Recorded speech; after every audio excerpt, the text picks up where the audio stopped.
Function నుండి వచ్చాక evening టైంలో నేను మా డాడీ బయటికి వెళ్తున్నా. మళ్ళీ ఎప్పుడు వస్తానో నల్గొండకి అని చెప్పి నేను మా డాడీ అట్లా బయటికి వెళ్తున్నాం అనమాట. బయటికి అంటే గుర్తుకొచ్చేది ఎక్కువ నా చిన్ననాటి జ్ఞాపకాలు. చిన్నప్పుడు బయటికి పోదాం బేటా అని మా డాడీ అంటే సైకిల్ ఎక్కి కూర్చొని అట్లా రెడీగా ఉంటుండే అనమాట బయటికి పోవడానికి. అంత మస్తు ఉంటుండే అసలు ఆ మెమరీస్ అయితే. నిజంగా ఫాదర్ డాటర్ రిలేషన్షిప్ అనేది అంతులేని ప్రేమ. నిజంగా చెప్తున్నా, ఫాదర్కి డాటర్ మీద ఎంత రెస్పెక్ట్ ఉంటుందో డాటర్కి కూడా ఫాదర్ మీద అంతే రెస్పెక్ట్ ఉంటుంది. సో అలాంటి గొప్ప బాండింగ్ అనమాట ఫాదర్ డాటర్ రిలేషన్షిప్. మా డాడీ అంటే నిజంగా నాకు చాలా ఇష్టం.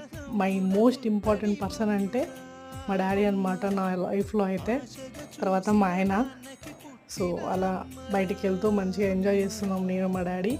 సో కూరగాయలు తెచ్చుకోవడానికి కూరగాయల షాప్కి వెళ్ళి కూరగాయలు తెచ్చుకున్నాం. ఇంటికి వచ్చాక నేను మా మమ్మీతోని చక్కగా ముచ్చట్లు పెట్టుకుంటూ ఈవినింగ్ టైంలో అందరం ముచ్చట్లు పెట్టుకుంటాం.